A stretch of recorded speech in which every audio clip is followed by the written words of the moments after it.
September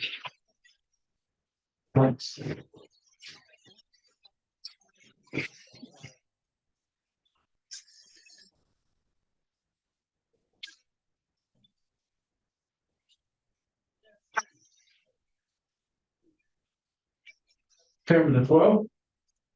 I want to thank our greeters, Beth and Dave Kuzak. Thank you.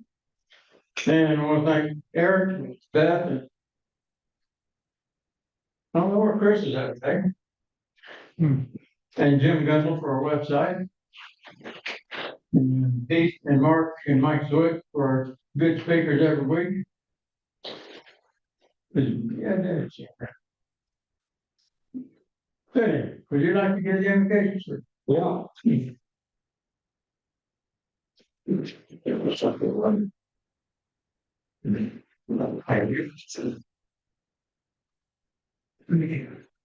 Would you all join me in prayer on this absolutely gorgeous day?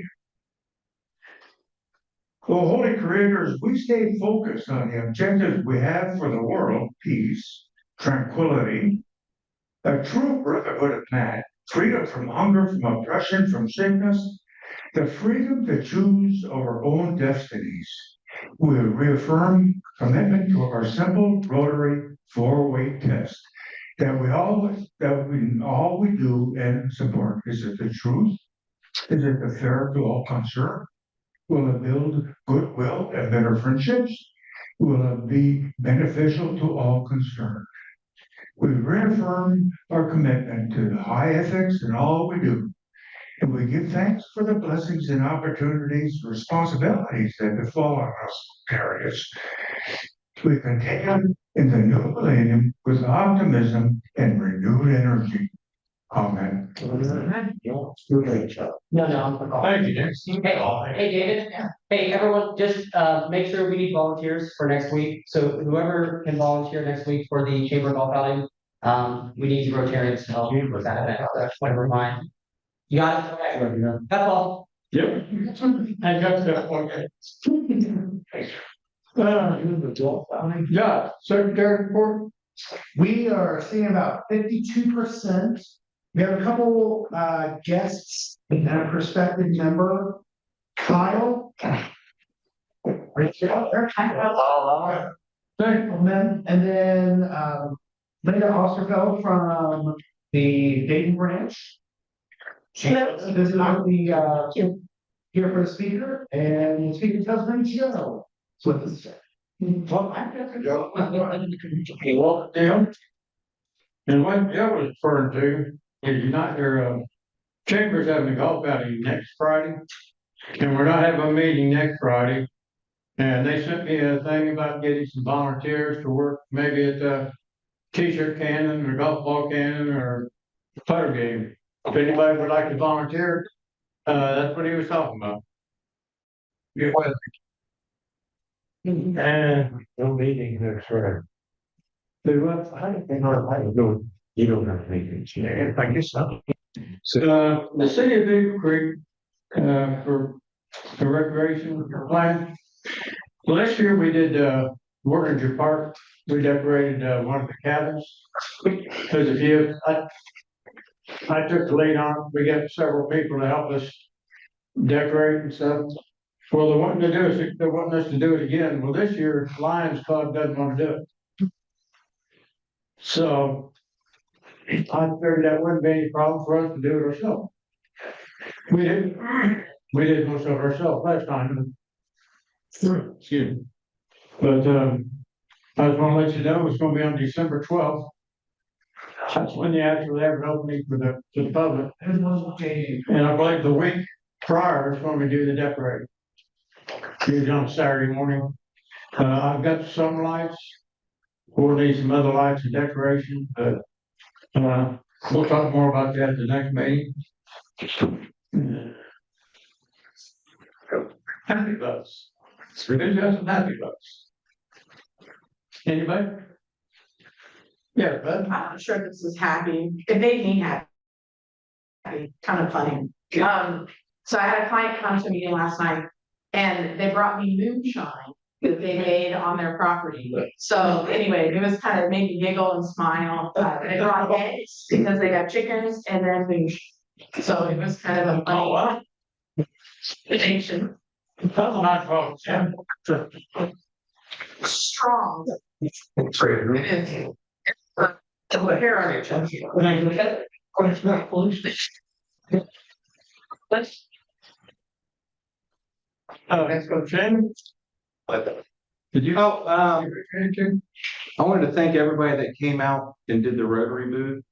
This year, we had a much stronger Facebook presence, which is part of how we're gonna grow our club, is getting out there and social media. And so everybody taking pictures and putting it online, you really did a great job this year. I think the booth went real smooth. What do you think, Jim? Yep. Yeah. Yeah, I think you did. We had good participation and, Jay and, Shannon was out there keeping everything in charge. Charged up and running. We have any, well, I was gonna ask about the ticket drawing, there's nobody else. Continue to get it. Dave, is there any announcements? Who make all these thoughts? How do you look? Just a lot of house. Yeah. It's all nice. Thank you. My first. The last two, three numbers are 3, 2, 1.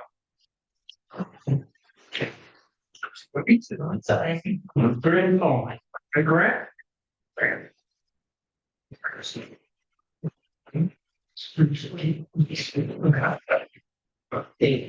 Looking for the 4 parts, apparently.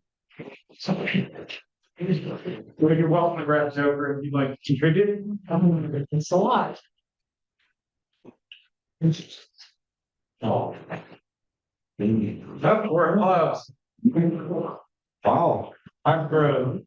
Well, for those you know.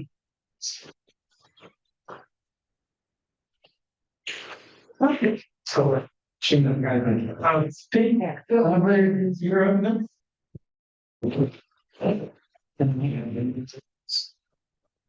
Thank you. It's my pleasure to introduce our speaker. Kelly Marie Lehman has been an active member of the Rotary Club of Dayton since 2005 and serves as the president-elect this year. Kelly is one of 380 positive peace activators in the world, certified by Rotary International and the Institute for Economics and Peace. She has served as the chair of District 6670 Peace Initiative since 2021, and here today to discuss how more clubs in our area can help young people by becoming peace builder clubs. Please welcome Kelly.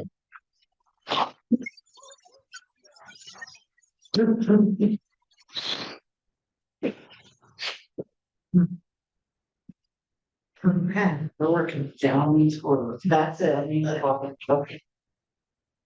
Thank you very much. I appreciate that. But I am really happy to be here today. I've been in Rotary 20 years and I've visited lots of clubs and I'm embarrassed to say I've never been to the Beavercreek Club before. That's very nice. I'd like you to know the reason I brought my husband Joe here today is that 3 reasons really. Number 1, he's a retired colonel in the United States Marine Corps and I'm a peacenik. So I wanted him to see that it can work. Okay, it can work. Number 2, he's my IT backup guy because I'm not very good at this stuff. And number 3, I brought him as a bouncer just in case Eric Marcus decides to heckle me while I'm standing here in front of you today. Good plan. Rotary, I want to thank Linda. Linda Gruber is the president of the Dayton Club right now, and I'm so excited because I get to follow her, but there can be big shoes to fill, and I wear a size 11, so I'm saying something. I wanted to talk a little bit about what's been going on in Rotary with Peace, and then what we can all do to make it move along even farther and faster and deeper and better. as you know, if you read the Rotary magazine every month, which I'm sure you all do cover to cover, there are a lot of articles about peace these days. The state of the world requires that we talk about peace and understanding a lot more than we used to. But it goes back so far, it goes back to before World War I, when Rotary's fourth objective was to build goodwill and understanding among people of different countries. So in 1920, oh, this is gonna be hard, because I can't really see when it's moving. Aha, there we go. Let me pull you forward. Oh, thanks, that would help. Thumbs out. Thank you, man. Oh, that's perfect. Second. Thank you so much. Yeah. That's it.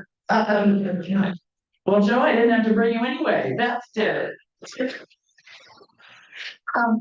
So the Peace and World Understanding platform was early on, just after the war. Then there was a UNESCO partnership in 1942. Then when the conversation started around starting the United Nations, Rotary was one of the 45 observers that were part of that process. And there's still a Rotary Day at the United Nations every year. Now, we skip forward a few years, but in 1987, the women in this room will be happy to know that because of Dr. Sylvia Whitlock and the good folks of California, women were finally allowed to join Rotary, which was a wonderful day for peacemaking and including half of the world and our wonderful, wonderful organization. The first Rotary Peace Center was established in 1999. We now have 8 peace centers around the world. The first graduated in 2004, and there are now 1,800 Peace Fellows in the world. In 2014, I don't know if you remember this, if you were around back then, but the actual theme that year for RI was Peace Through Service. And Rotary was added as an area of focus in the 7 areas, or peace was added as a focus of the Rotary 7 areas of focus. Then in 2017, a very important thing happened. It's hard to talk about peace because it's squishy and it's also hard to wrap your minds around a little bit, get your arms around, and what all does it include? And it doesn't just mean the absence of violence. So Rotary partnered with a think tank, an international think tank called the Institute for Economics and Peace, and they publish a directory, or the Global Index for Peace, that talks about the economic impact, the health impact of living in a place that's war-torn as compared to a place that has no violence. And there's a difference between positive peace. If you live in a war-torn country, of course, that's negative peace. There's a threat of harm to yourself every single day. But if you live in a place that doesn't necessarily mean that you live in a peaceful place, because positive peace is required, because that's the institutions, the attitudes, and the infrastructure that supports in a community or a world or a family peaceful rules, ethical behavior. So the IEP partnership with Rotary has been very, very successful.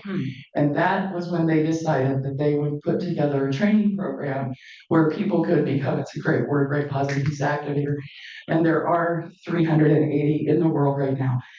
In 2024, the most recent peace center was created, and that was the one in Istanbul.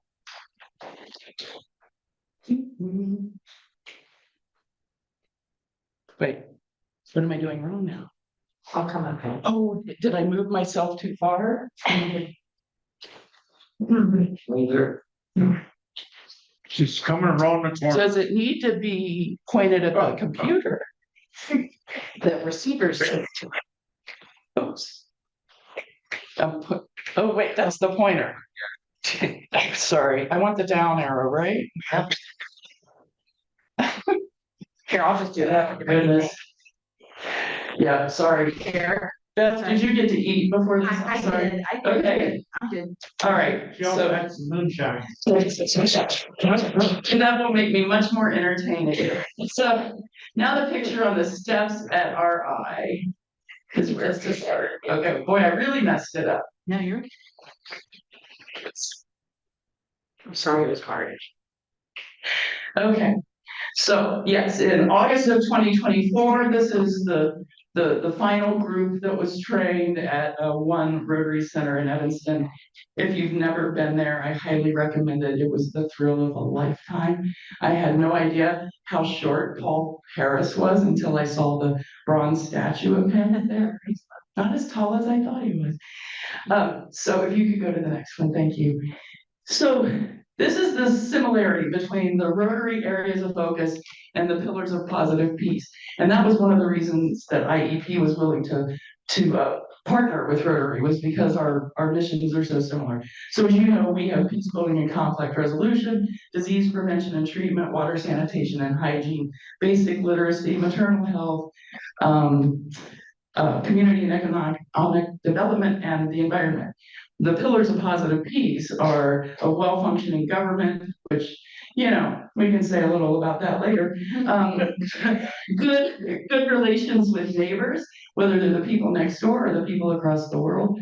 Sound business environment, free flow of information, high levels of human capital, respect and acceptance of the rights of others, low levels of corruption, and equitable distribution of resources. So those are the similarities in what we do. Now, what all this means to Rotary now is we're all doing peace projects. You guys are giving books to the library. You may be building beds. You may be doing other things. You're going to work at the community chamber golf, the community. While they might not be called peace projects, these are things that address the Rotary areas of focus. And they're also the kinds of things that can build quantifiable, better outcomes in the community. Okay, the next one. So the way that young people can get involved with this, there are several options. The first one is in 2023, we teamed with an organization called NCCJ. In the old days, that meant National Conference for Christians and Jews. That's what the organization was formed to address years and years ago. The NCCJ in Dayton is no longer affiliated with the national organization, and they're in fact the only one called Nurturing Community Cultivating Justice. That's what their NCCJ means now. They do workplace development. They'll come in and do whatever kind of training you all need. They also have a wonderful youth leadership development program, and they have 2 teen summits a year, one in the spring and one in the fall. And then they also do community advocacy and action work. Next, please. So on your tables is the one with the right information. Ignore everything but the picture in front of you. The one on your table, which I think everybody's got 2 or 3. This is the Teen Summit that's coming up on October the 21st. Now, in the past, it's been at Wright State University. It's unfortunately not going to be there this year, and we just found that out recently. So we should know next week when we sign our lease where it is going to be. We've looked at a few other universities and a couple of places that aren't academic to host it, but it's usually a couple of hundred students. And so if you have grandchildren, children in the Beavercreek schools, neighbors, anybody that you think might be interested in a peace building day, it's from 8:30 in the morning until 2 in the afternoon. You can share this with them. It's got a QR code they can scan and get all the information they need about registration. The first year I tried to make it available on DACTV so that they were registering through us, and my technical skills became a bit of a bottleneck for that process. So now Rotary District 6670 provides the money to sponsor this, and we let them handle the registration and all of that. But it's a great way for students to learn about the pillars of positive peace and this next thing, which I think you all really care about, the 4-way test. Because a lot of the students that come to this don't have Rotary in their background. You know, it's not like we're sending kids of Rotarians there, they're just regular old kids from the high school. Some may know about Rotary and some may not, but they're all learning about the 4-way test when they do this. Shannon, how much weight have you lost? I just looked at you and thought, Shannon Bergman, I didn't even recognize it. Yeah, my parent doesn't recognize me either. I go to his Ryla every Sunday, last Sunday of Ryla. And And this is another place where you'll know that we share the four-way test information is Ryla. Next thing, thank you. So, before I talk about this slide, there's one other way that you can get students involved. And it's a little trickier, but if you can make it work, it's so worth it. And that is a curriculum called Youth Peace Action. You get it at youthpeaceaction.org. It's completely free to the schools that want to use it, and it's amazing. It was easier to use during COVID because we were all locked in our houses, desperate for connection with others. And what we were very blessed to do in Dayton was have 16 Rotarians that worked with 39 students at the Dayton Regional STEM School. For 8 months, we all did the same homework because it was all online. We all became certified peace builders with the students. And we had once a month Zoom meetings where we would talk about our homework together. And it was really amazing, really fun, and really insightful. And the hardest day we had was in February of 2024 when Ukraine was invaded, and we had a Zoom meeting that night. And how do you talk about peace with 55 people on Zoom when the country's just been invaded? So it was, I get goosebumps when I talk about it. You can probably see it in the front row, because it was very meaningful. And I wish everybody could have that experience. But after COVID, the schools were so overloaded and the kids missed so much and needed so much to get back into academics that a lot of the schools said, we'd love to do it, but we don't have the bandwidth.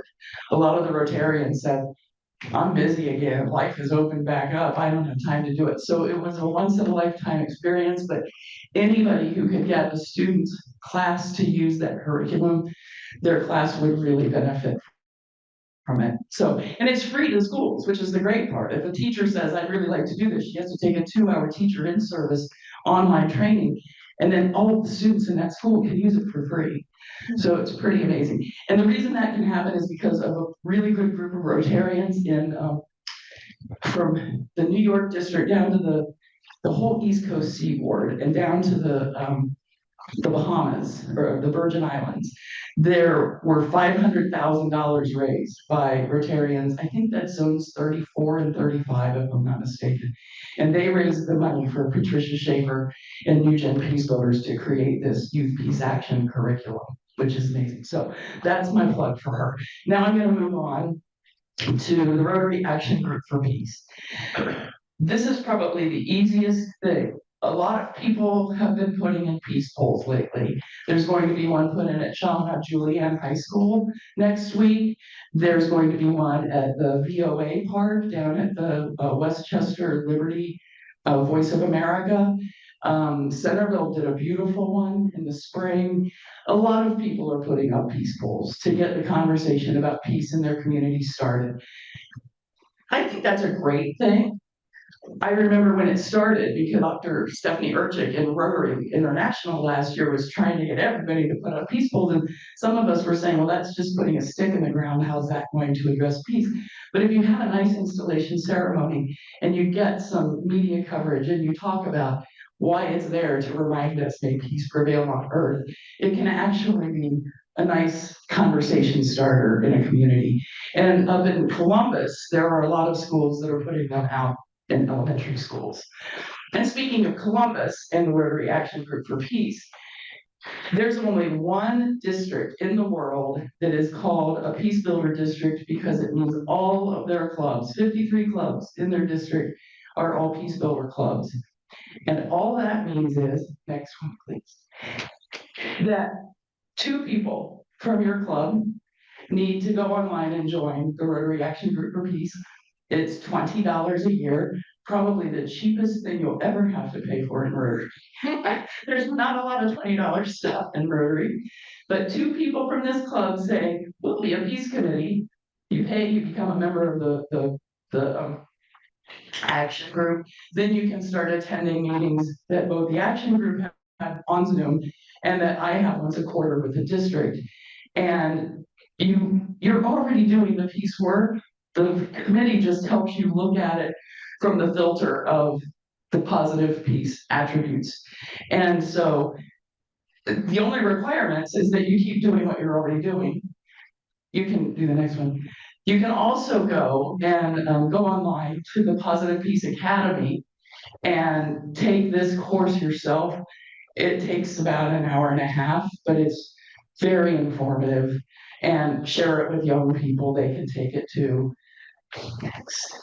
Okay. 14 to 18-year-olds in your life. That's where we're back to. Tell them about the Teen Summit. Tell them about Youth Peace Action, Youth of Peace in Action. And there's one more thing, and it just left. It wasn't questions. Maybe it'll come back to me while I'm standing here. Does anyone have any questions? I have something, Kelly. Yes. So, from my experience with my kids, middle school is where like peace breaks down. My experience with kids. Is there something you can do in that age group or other resources in that space? That's a very good question. So one of the schools in Hilliard, the teacher said that exact same thing. She said, I need this for middle schoolers, not for high schoolers. And so what I heard last year, and I haven't seen it myself because I don't have any middle schoolers working on it, is that New Gen Peace Builders has adapted the high school version to do a middle school version. So anybody who goes to youthpeaceaction.org can look into what's available for middle schoolers. Anyone else? Oh, there was something I was supposed to say. That's what it was. Thank you, Eric, because if you wouldn't have walked around, I wouldn't have remembered. One of the places that we are looking at using the Youth Peace Action curriculum is the Ohio to Erie multi-district for youth study exchange. And I know you guys have had exchange students many times. Because we've always said YSE is peace building for, we're sending these young ambassadors to build peace in the world, one relationship at a time. But we've never actually done any training that's peace building specific, conflict resolution, conflict prevention, peace building skills directly. They haven't had that explicit training. So we're saying, go be an ambassador and make peace in the world, but we haven't really taught them how. So Eric is working with the people in YSE and with people in the district who are already doing peace work and trying to use that Youth Peace Action curriculum for both the students coming from other countries and the students we're sending over. That's what it was. That was the other thing I needed to tell you. So I hope that you'll consider becoming a Peace Builder Club. There are only 2 of us right now. Dayton is a Peace Builder Club and Centerville is a Peace Builder Club. And I'm meeting with you today, and I'm meeting with Fairborn next week and Oxford in October. So maybe we can get more people, because there's a lot of good work that can be done, and there are a lot of resources that can support us and help us. Yes. But years ago, in another life, I used to be a volunteer at the Dayton Mediation Center doing community disputes. Do you guys work at the? We have not worked with them. I think they do a lot of work with adults. Did you really? Yeah, we have not done any work with them at all. Yes. So I think you mentioned that the clubs are already doing stuff that qualifies. So what's the tangible takeaway from you do the program, you steer people towards the curriculum? What is it that you should see as a result of that? Okay. So a couple of things. When you start trying to view things through this filter, like windows of opportunity open up, right? And if you go to like the district level meeting or the Ohio Rotary Action Group for Peace meetings, you learn what other people in other districts and other clubs are doing, and you get good ideas how to affect more students. For instance, one of my friends is in Americus, Georgia, rural Southwest Georgia by Plains. She used to work at the Carter Center. And what she did after getting all involved in this was she had something called Peace Camp, but the kids said, since we're meeting at churches, we don't think it should be called Peace Camp. We think it should be called Grace Camp. And she said, okay, if that's what the students want. Well, they've had an incredible summer. They had 3 grace camps. They've now been asked to go to other parts of Georgia to teach them to do what they did, because the students have had relationships built, and it has been primarily church supported down there. Their Rotary Club in Americas is doing a lot, but the churches have really stepped up to help these young kids. And youth violence and desegregation are both big problems down there. And so in terms of tangible things, they have relationships that are being built that weren't there before. I think it's different in every community.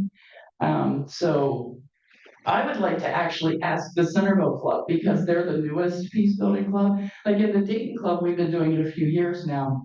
So on Wednesday nights, we have peace hikes. People meet at a Five Rivers Metro Park and do walks. And we laugh because we don't just talk about peace the whole time, but it's people in Rotary who care about peace who go on a nice walk and sometimes have a beer afterwards. So I think the answer is it's a different tangible outcome for everybody. And so you have to decide what you want out of it. Like what I wanted originally, I didn't get, which was I wanted after that first year for every Rotary Club and every student in this community to do that curriculum and talk about peace together and have an intergenerational exchange. And I just, and sing Kumbaya. But then my Marine brings me back to earth and asks questions like, what tangible results would you like to have? And that's harder for me to answer. I think it's, if you take it on, how would you like to be supported? It's more about the access to resources. What do you need to support helping more young people learn how to build peace? And that's one of the reasons I go to RILA on that Sunday every year. I used to say, because there was some contention at the beginning, that I was trying to get kids to do this instead of RILA. No, I think RILA is like college, and doing the peace curriculum is like graduate school, because it's very academically rigorous. And so when I go to RILA, I say, if you guys want to keep in touch, because they all do want to keep in touch when they love each other so much at the end of that weekend, why don't you think about getting a group together to do this curriculum, and you can keep in touch, online through this. I would love to see that happen. I haven't been successful in making that happen yet, but maybe it will someday. Anything else? Well, thank you very much. You were wonderful.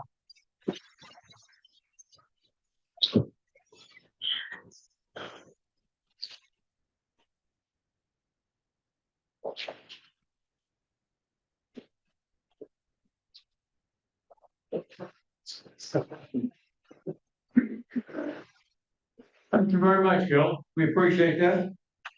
And as tradition, we have a book we're going to donate to the Beavercreek Library, which Kelly's already signed. It's 3,000 stitches.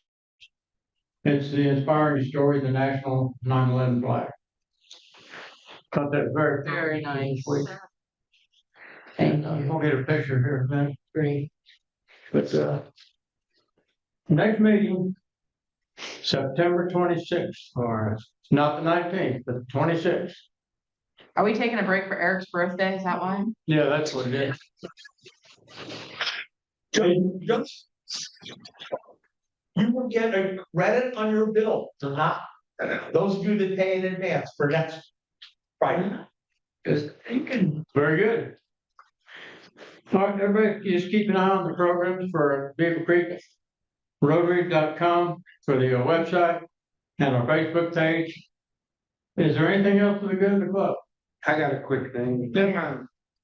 So RLI, there's a lot of acronyms flying around this. RLI, which is Rotary's education program, and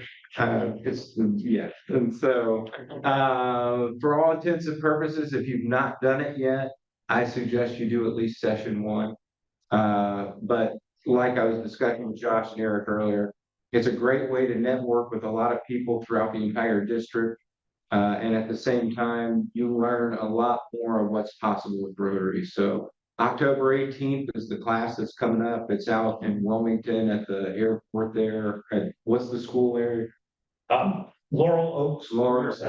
Like I said, it's worth your time. Anybody that has been to it that's in here will definitely tell you it's eye-opening. And like I said, when you learn how much more is possible with Rotary, it's amazing what we can accomplish. There, because our club's still thinking. There has a very good Saturday morning. There, 'cause our club's still. Club will pay you $60. Register, all you need to do is register, say you're paying by check. I will check the list. Anybody in our club that hasn't paid, I will write a check to RLI, and you don't have to even take money out of your pocket to get reimbursed. If you hear, A little bit anxious, she really wanted to go, so she paid, so I have to write her. I was gonna say, if you hear Eric saying he's gonna write a check, you know it's worthwhile. Yeah, it is a very good. I've been through all 3 classes. You get a lot of education from. And really good potato soup, homemade potato soup. It's worth it just for the potato soup. Yeah. You don't like the biscuits and gravy and breakfast? It's okay, but that was like my grandma's potato soup. I hadn't had it for years.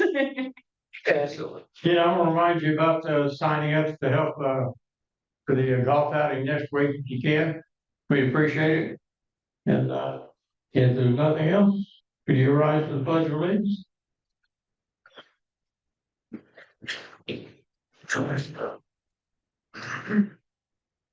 I pledge allegiance to the flag of the United States of America, to the republic for which it stands, one nation, under God, indivisible. Thank you. Guys. Anybody ever heard of red scale? I mean, that's what I think of. Well, I